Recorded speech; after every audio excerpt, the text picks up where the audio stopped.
Yes, yes, yes. Shalom, Habarim. Shalom. Shua Shalom. You know, I have a theory. I have a theory right here, and some people might get upset or even get mad about it. Don't get mad. You know, this is, freedom of expression, and this is an opinion. It's a theory. I was listening to, was it Christian Prince? CP had this video, about Kamala Harris, vote for Black Kamala. That was kind of interesting. It's really, really an interesting video. I don't know if they were going to keep it up there, so I did it. I said, let me just try to save it, this particular video, Remind me of the time before Barack Hussein Obama. Now, we're made to believe that Barack is black, and we're judging things on, how things look. How people look. Now, one time in America, we could kind of do that. Back in the days in America, we could do that because basically in America, there was a time where it was just basically, so to speak, this is their system. This is the system they created. It was either black or white. Either you was black or you was white. And basically, that right there, we can say, yeah, we can understand that because either you was black or you was white. Now, what I mean by that, either you was black. I mean, it's very simple. Some people don't know this. A lot of immigrants, people have come recently, into America. I mean, even the Arabs, though many of them are white, the deserts, interesting, the desert mongrel peoples, but all these people, they kind of come in on a lot of black kind of things, that's all history thing. That's maybe too much for right now. So let me stick on this point. Why black women, my theory about why I think black women are really pushing this Kamala Harris thing. Why are black women really, they seem to be really pushing this Kamala Harris thing. I even see it among certain ones, the ones that I know before was like Kamala who, and they look at her, they see her laughing all the time. Like a hyena, she's always laughing, making jokes and stuff like that. And yeah, there's some black people in our family that might, quote, look kind of similar to that. But basically, Kamala Harris, she's proud of her Indian heritage. I mean, it kind of comes out interesting. Trump even talks some stuff. Now, let me just say this for the record. We're not, advocating, this wing of the bird or that wing of the bird. I mean, we could talk about so-called politics or political things, from this, like a Torah and a scripture perspective. But this is a fact. Why I think that a lot of black women, are finding themselves liking, the Kamala, right? Now, because of all this stuff we heard about Trump. Do I think Trump is a good guy? No. Here's why I know. I know that Trump, during his time as president, he made some overtures to the black community, like the HSBC, historic HBCs, yeah, historically black colleges. The colleges had to go back every year and kind of get the rule of things. It reminded me during the time of Baby Bush, when there was a voting thing. I thought that, all the marching and everything was for us to basically get our, quote, civil rights, as, pseudo-citizens. I say as citizens, but we know it's like a pseudo-citizenship. We can go back to the amendment and all of that kind of stuff, 3/5, all that being as is. So the reasoning is she really black? And then somebody say, well, what you mean by that? They're offended because, we have mixed people in our families. We know our history here in the Americas. But this is something different than whether she reminds you or she look a little like, someone who might have a black father or a black mother or a black father and a black mother. I know one said that her father is really a black man. Okay, anyway, be that as it may, but she's proud of her Indian culture, her Indian heritage. So, should I get to my theory? Are you ready for my theory? Okay. Yeah. Well, I'll give you my theory, all right? Here's what my theory is. That, with them trumping up Trump as this racist, it's so amazing and interesting because we know Trump and the black community from back in the, 80s, 90s. If you go back there's some pictures. I actually did a little bit of search and I said, wow, he had some black girlfriends and this and that and all the rest of that. Now, I'm not saying he's black, You know, but how they trump up this racism thing, I guess it's because of how he looked. He has that kind of image that kind of may have burned itself in black people's psyche for 400-something years, and they're not really looking at the facts of the evidence. Same thing with her. They tell us that, well, she is black, but yet, you know, we find that when she was in school, she identified with her Indian heritage. And those of us who understand the dichotomy, the politics amongst Indians, I notice it's like the Indians in England, Britain. This is just a little side point. I'm going to get to the point. I'm going to get to this point. Why? Should I zoom to the point? Well, it's because black women like Indian hair. Many black women. I'm not going to say all. Of course not all. Not all. Of course not. But there's many black women. Let me say like many. There's many black women, right? Not giving a numerical qualification for it, but there's many black women. I mean, you can go out there and do your own survey. You know, many black women who like Indian hair, right? And therefore, with the Indian connection of Kamala, and also with her being ascribed as black, it kind of, it's like one hypocrisy, right, can work with another hypocrisy, right? Because it's all basically hypocrisy. You know what I mean? And therefore, because black women, they identify, right? Many black women, they like Indian hair. And therefore, Kamala Harris. So even if they say, well, yeah, okay, she is Indian, you know, because we see her family, right? We see her family.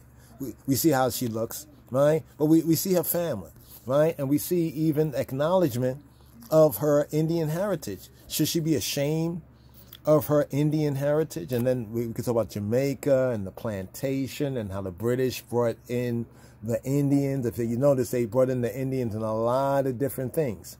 You know, that they were doing colonialism around the world. Even though they treated the Indians in India, right? Well, they treated them in Hodu, right? They treated them, I say Hodu because that's the Hebrew way of saying India, right? But they treated the Indians very bad, right? The British, I mean, just from my perspective of things. But it seems as though many of the native Indians, you know, they think different about British and British identity, and some of them want to be a part of it. So be it, you know. But the point is that it's a dichotomy. You know, it's a difference, you know, between them being black. That Indian people very rarely, you have exceptions to the rule, but very rarely really identify with being black. Of course, if they're in a black place and there's the whole racism in the place, like what occurred in Britain. Very good book. I should have downloaded it, at least so you can see the cover, right? And the book cover, what's the name of the book? I think it's Black Britons. I think it's called Black Britons. And it's about the race riots that was over in the UK, I think in the maybe late 70s, 80s-ish, around the 80s-ish time, 70s to 80-ish time. There was all these, the skinheads were running around because they were against the immigrants, all these immigrants, you know, the Windrush, those came from the Caribbean, and you had others they were bringing in from India. But before the racists came along, check this out, before the racists came along, black people, right, and Indian people from India, you know, the black Jamaicans and other black African people, right? The black African people and the black Jamaican people had more kind of identification because of, you know, black people in the Americas and the Caribbean basically were brought here by and large, not all, but the great majority of them, you know, in the trans-Ethiopic Ocean, you know, Atlantic, you know, before it was called Atlantic, it was called Ethiopian Ocean. Check that. Are you not as the children of Ethiopia, the children of Israel? It was brought over here from Africa, right? And many people have done their DNA. You know, they've done their DNA or they've done some other kind of genealogy research and so forth and so on. And, you know, ones are finding, oh, I got some, you know, some of my blood links with blood of people in this part of Africa, that part of Africa, next part of Africa. But very rarely would you find our blood linking with India. Now, true, some of our black people have, you could say, mated and had children, bred, and had descendants. And some people do have Indian blood in them. Some black people, but that's not the majority. That's like the exception to the rule. In some places it's stronger than others, like, say, in Trinidad. You know, there's a lot in Trinidad. You know, so if it was an election in Trinidad and someone like her in Trinidad, well, of course, it's a whole different situation. But this is America. I was going to talk about Gandhi, the whole Gandhi thing. You know how Dr. King talked that stuff against the Bible. You know, he hypocrited himself against the Bible. And you know about the eye for an eye, tooth for a tooth. And he was basically repeating what Mahatma Gandhi was saying, and he was bigging up Mahatma Gandhi. You see, that was the, I'll say, first trick, major political trick that occurred during the time of Martin Luther King Jr. It's like he got to learn about that, mentioned to Harry Belafonte that he was afraid that he had been integrating us, black people, in a burning house, right? Into a burning house. You all know the quote. You can look up the Harry Belafonte, Dr. King quote, so forth and so on. And that's based on the witness of Harry Belafonte, you know. And, you know, he's passed on. You know, may Yah rest and bless his soul and grace, if that be his will. But, you know, we don't have nothing really against, well, you know, that's a whole other discussion. But talking about Harry Belafonte for this quote that everybody, not everybody, but a lot of people be speaking. So I noticed how they kind of slipped in, you know, other people's playing on our ignorance, right? Now, we know that there's black and there's Indian relations. This is not what we're talking about here. We're talking about someone who, you know, like in that last picture here, what does it say there? Trump calls out Kamala embracing being black to appeal to voters. Well, ain't that the truth? All right? Ain't that the truth? I mean, you know, why can't she run as, oh, yes, I have Indian heritage. I'm proud of my Indian heritage. You know, but really, what part is black? You know, so as I was talking about the Black Britons, right? The Indians did not identify. They identified more, get this, maybe the caste system. Remember the caste? Do you remember the caste system? Let me say this again. Do you remember the caste system of India? It's about racism. You know, they say, you know, the state of Israel, some talk about like, oh, it's like apartheid. You know, we have black people over there, so forth and so on. Yes, it's not a perfect state, but let's just say, liken that to apartheid. Well, then apartheid is like the caste system. And where did the caste system come from? India. You know, remember the Untouchables? The Untouchables, you know, where some say enslaves black people, you know, according to some historical perspectives that was brought in there. They became that like underclass, and they became that permanent underclass. And we can see how black the Indians were with the caste system. Now, of course, that was a long time ago, but, you know, some cultures have deep roots. You know, and they know how to play the game. Notice that a lot of these cultures that come, people that come over here, they all come under the Civil Rights Act. Did you know that? They all came under the Civil Rights Act. It's a little trick that they put into that documentation that was signed by Johnson. Remember when Johnson gave the pens to Martin Luther King and to a couple other people, and everybody was like, wow, this is so wonderful. We finally have civil rights, blah, blah, blah, blah. But what they added to that was a proviso for like the 1965 and around those times for other peoples to be brought in. When I say other peoples, to be brought in to compete with black folks in America. I've been thinking about this. Tell me if you agree with this, that when there was just black and white people in America, yes, it was difficult for black people, but it was different. You see, we're still thinking about America in those terms of our ancestors and don't see how, like, we're still playing checkers and they're playing chess on us.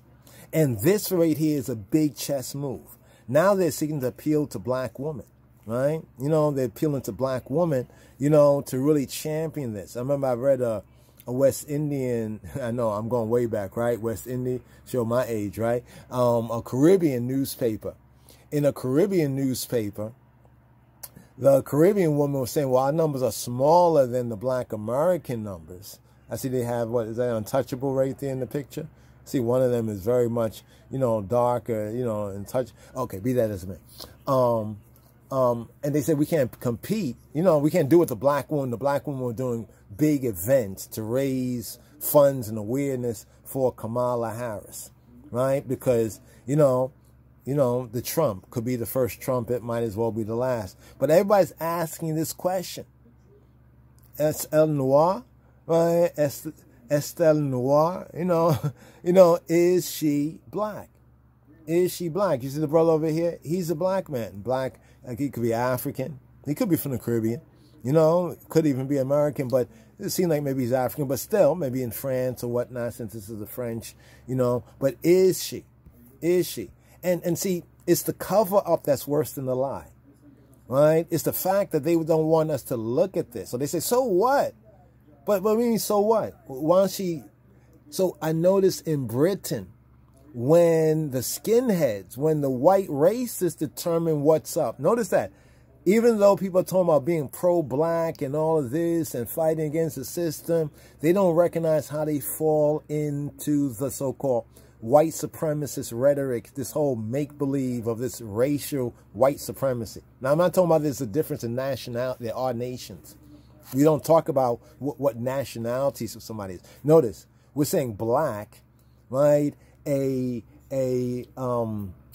can I say, a pseudonymous, right? A political pseudonymous invention that was used by black people in America when it was basically black versus white. And it's the white people who set this paradigm of white and then black, and black, you stay back. Like the Arabs, like the Mohammedans. The Mohammedans are the same thing. That's why it's so strange. Many of our people are into that as well, right? But now everyone's asking this question, and some are actually not even asking a question, whether Kamala Harris, Estelle Noir, you know, is she black? But they're saying Kamala is not like us.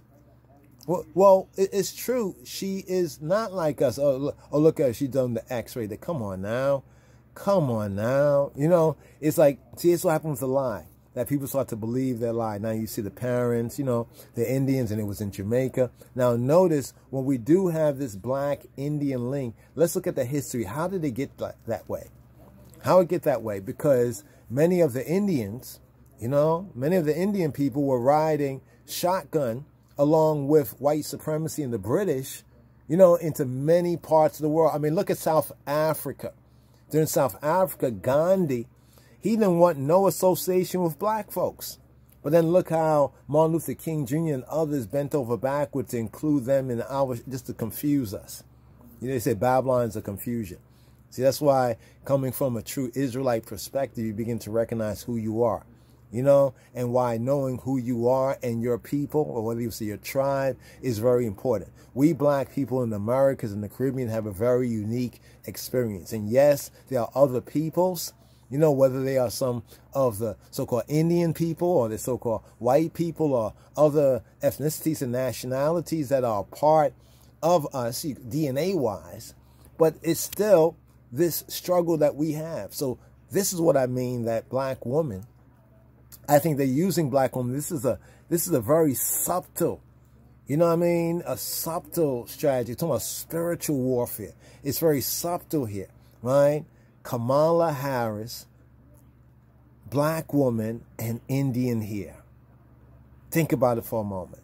Now, I know that not all black women, but it's still a standard, right? It's still a standard. You know, when we talk about the real connection, what is the real connection? The connection is one of exploitation. You know, everybody plays takia, like deception with us. They come over and they basically say, yeah, we black too, right? Or they try to identify. Some would say overtly, most don't, right? But we tend to say, hey, you know what, you black. And look at our skin complexion, because we have, listen, we may be the same color, but we're not the same kind. We may have similarities in our complexion. We may have similarities in our feature, but we're dealing with a nation and a nationality, and we can get into religion and everything else. You ever study the Indian culture? It don't seem like they have any breaks, you know, in their history, their mythology. They go way back. You know, they have a culture that you can't identify, and that's not our culture, right? We can talk about ancient times, black people all over the world, yes, but we're talking about today, right? We're talking about nowadays. So you see this hair thing? So a lot of the Indian women, right, as part of their religion and their belief system, they shave their head, they donate it to temples. And you know what the temples do? The temples donated to hair factories. And you know what these hair factories do? They process it and they send it over to America for black women, right? For black women in America and the Caribbean, wherever the black people are in the Americas or the Caribbean. Right? And they basically suppress their own God-given hair, right, and exalt the Indian here. So how be it this truth, right, concerning Kamala Harris is falling on a lot of black people's deaf ears. It's falling on a lot of deaf ears, right? Because what do they put on their head, right? Their head, right? They cover their head with what? Think about it for a moment. Head covering, right? They cover their head with what, right? With this attempt to be like white, right? You know the real origin of the white man, a lot of people say it's from Africa, right? Directly. We say indirectly. Well, of course, we have those genes, those ancient genes that come out of Africa, but his how can I say, his recession to his present form is really from India. You ever seen the Indian albino? That's a point aside, right? But just to show the Indian and white people connection. White people have an intimate kind of connection with India. If you look at the British Empire, right? The British used the Indians, right, to supplement their fighting force in a lot of places in the world and to a lot of places in Africa and in a lot of places in the Caribbean.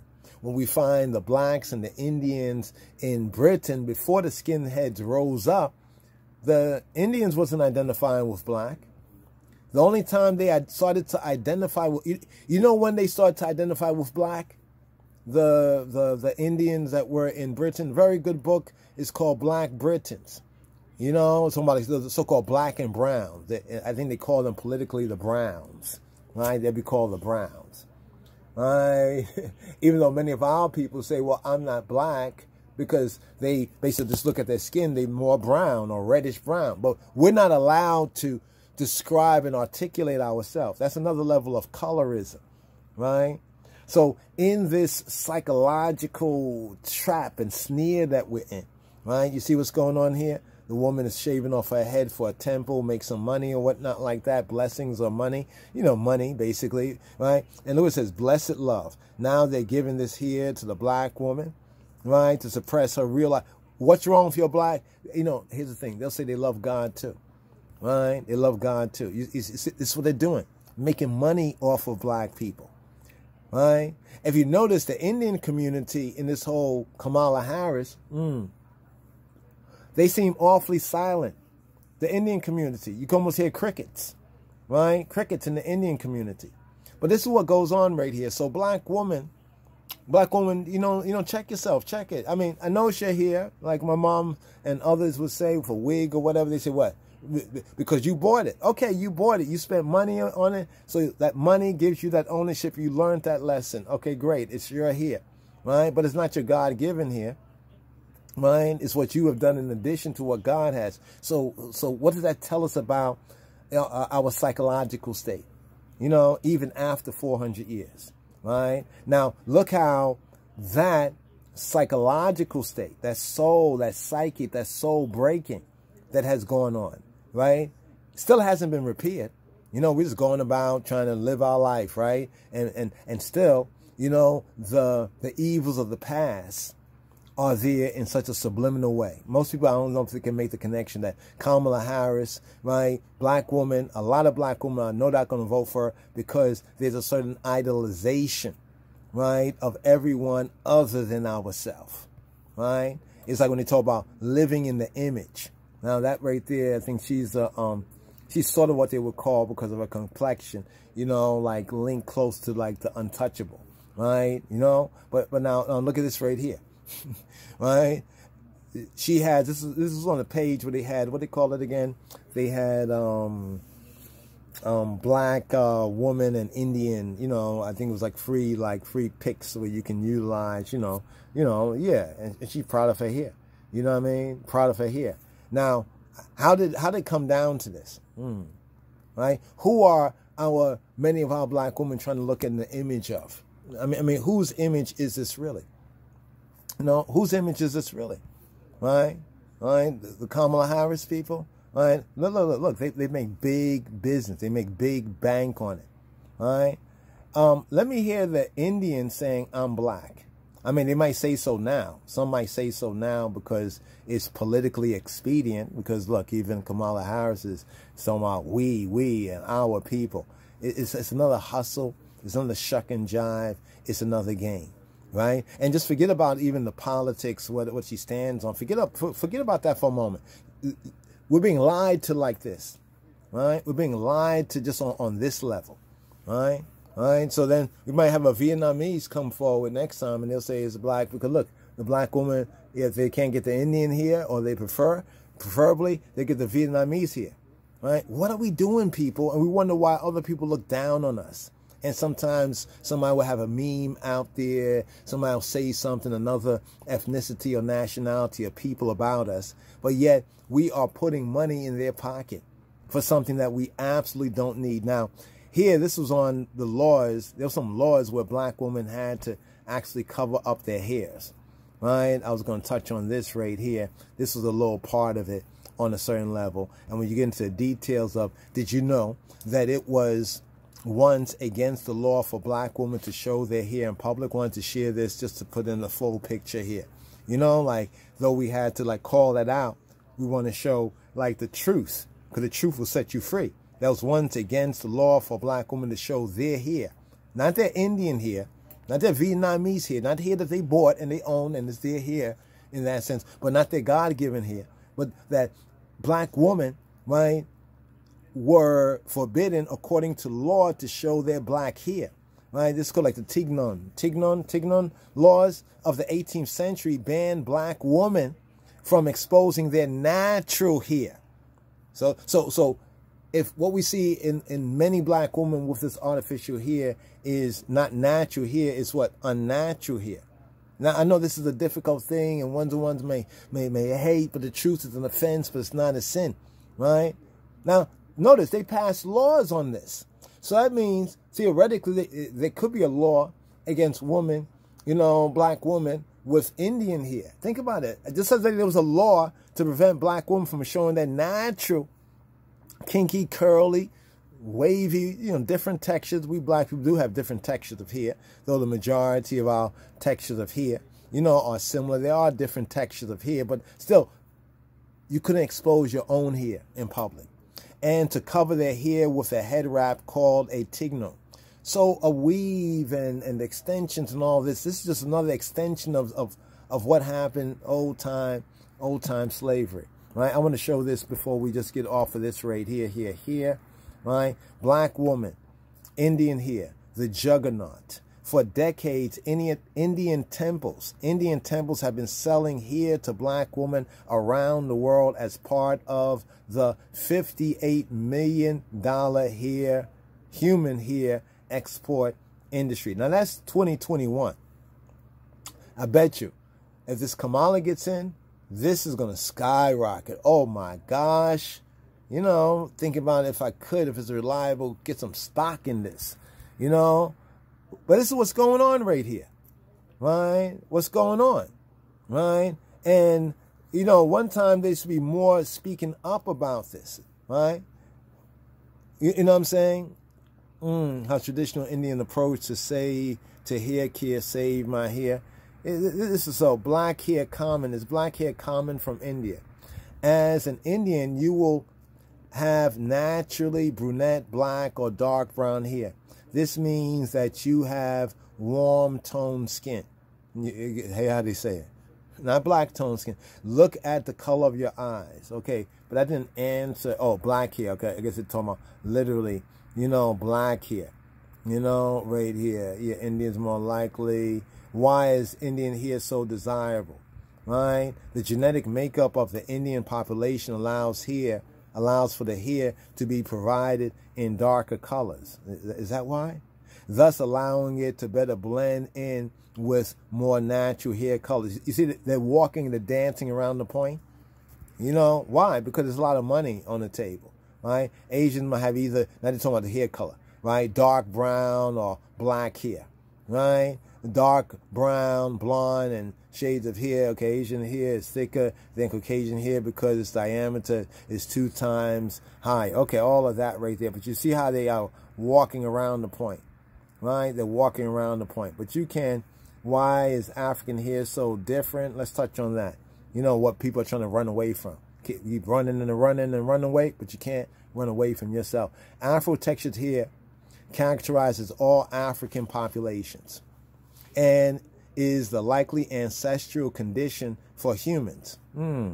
Interesting, right, is likely the ancestral condition for human. It may have evolved, it's a theory, right, as thermoregulatory adaptation to help keep the scalp and brain cool under conditions of high environmental heat and strenuous exercise. That's important there, right? If this is something that's God-given, or as they like to say, evolved, right? You know, as thermoregulatory adaptation to do what? To help black people's scalp and brain stay cool under conditions of high environmental heat and strenuous exercise, but also, you know, the sun and other vibes, then getting hair that wasn't created to keep our brain and scalp means that there's going to be a lot of brain, you know, the brain, the mind. So we say people crazy, you know, and they point to the brain. That's why we have two temples, right? And two temples, Jerusalem, were torn down, right?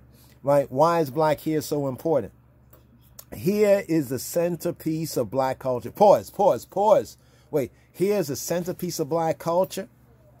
But if Indians don't identify as black, you see, politically, they identify with civil rights and everything black people did in America because of how the laws was cleverly written, right? They can benefit from that, right? And they can even call you black people being racist. You know, somebody might say, oh, I'm being racist, but we just dialoguing on this. I'm just proposing a theory, right? It is true that black women, right? Many black women support the Indian hair, temple hair industry to the tune of billions, right? Tens of billions of dollars. It's probably higher than what they tell us, but it's tens of billions of dollars. Then we read this right here. Why is black woman's hair so important? Here is a centerpiece of black culture. Think about it for a moment. Here. Now, we already just touched on the natural hair and the Tignon laws to cover your hair. So now women are kind of self-censoring themselves. Why? Because that's the old slavery, old brainwashing. Here is a centerpiece of black culture, right? Now, if Indians are not identified as black today, now we could talk about ancient 10,000 BC. But no, let's talk about today. If we get out of today and we level up, then we can really then, history is written by the victor. Here is a centerpiece of black culture. It's a symbol of identity. So you see what I'm saying? Here's a symbol of identity. So many black women are identified with Kamala Harris, right? Notice that the black women identify with the Indian hair, right? You see what I'm saying? And it's clear that Kamala Harris is of Indian heritage, right? And she loosely identifies with black people, you know, maybe because of skin tone or whatever else like that, or just where she happened to be. But remind me of the Black Britain. What happened in Black Britain, right? The Indians, right, joined up with black people, right? Because when the skinheads came to kill, murder, and slay and steal from black people in England, right? And not just black people, but also Indian people, because the skinheads were all about this. Get out these foreigners. They looked at all of them, blacks and Indians. They threw us all in the same bucket or pit or whatever, right? And that then forced the Indians, right, who were very anti-identification with black people, right? It was a survival move. Notice that? What people do for survival. And now we talk about us here in the Americas and the Caribbean. Isn't this our survival, right? So if here is a centerpiece of black culture and it's a symbol of identity, of resistance, what are you resisting? You're giving, you're selling your soul. Creative expression, what? And freedom. It is woven deep into black culture and therefore rooted in the history of America. Well, I think we can pause it right there, right? This one was the Garfield Messenger, the significance of black hair, the significance of black hair, right? So if we are identifying with somebody else's hair, suppose black men started to get white men's hair and then like sew it into our heads, and we walk around with blonde hair. I mean, yeah, I know nowadays a lot of crazy things like that is going on. You know what I mean? You know, and you can go on, right? Why is black hair weak? Hair follicles in most people of African descent are shaped like an oval, giving way to many possible breaking points along the hair shaft. This results in hair curling and twisting when coming out of the scalp. And this means that some hairstyle like natural afro or locks, is more God orientated. It's more orientated the way that the Almighty created us to be. So it's not really weak. You know what I mean? Is that we're trying to, you know, fit a square peg, you know what I mean, in a circular hole. You know what I mean? But anyway, we can go on for days on this right here, but suffice it to say, right, when we're talking about Kamala, right, Kamala Harris, I think a lot of black women, you know, I'm seeing it, I'm like, why all of a sudden black women are tooting the Kamala horn? It's like for all these years, they were very quiet, even shaking their head at her. But now, it's like they're tooting the Kamala horn. And they're trying to say, oh, she black, it don't matter, she black. And, you know, I got people in my family that look like that, so forth and so on. And, well we know the history. And if it's family, it's family. Are you in Kamala Harris' family? Stop being played again, you know, and stop having a weaker vessel. Yeah, I'm going to say it right there. The weaker, more susceptible, because we're not really speaking up on this. And, you know, we're focusing on things like, okay, she's not black. Right? Well, she's not. She's of Indian heritage. But more to the point should be, why aren't you proud of your Indian heritage? Well, some say she is, but why is she just appealing, right? Why is she just trying to appeal, right, to black people right now, right? You know, and also, why is she lying on Trump? It's interesting. I saw a BBC, there was a fact check. It was very interesting. She gave a speech recently, and there's a lot of lies in that. Right? What's the desperation all about? You know? Be that as it may, black woman, you know, we love you, we pray for you, especially the women of our people here in the Americas and the Caribbean, because, you know, we are a people. You know, we are a tribe, a nation, you know, within the nation and the family. You know, yeah, if you want to do that with your hair, so forth and so on, we're not passing no law against you.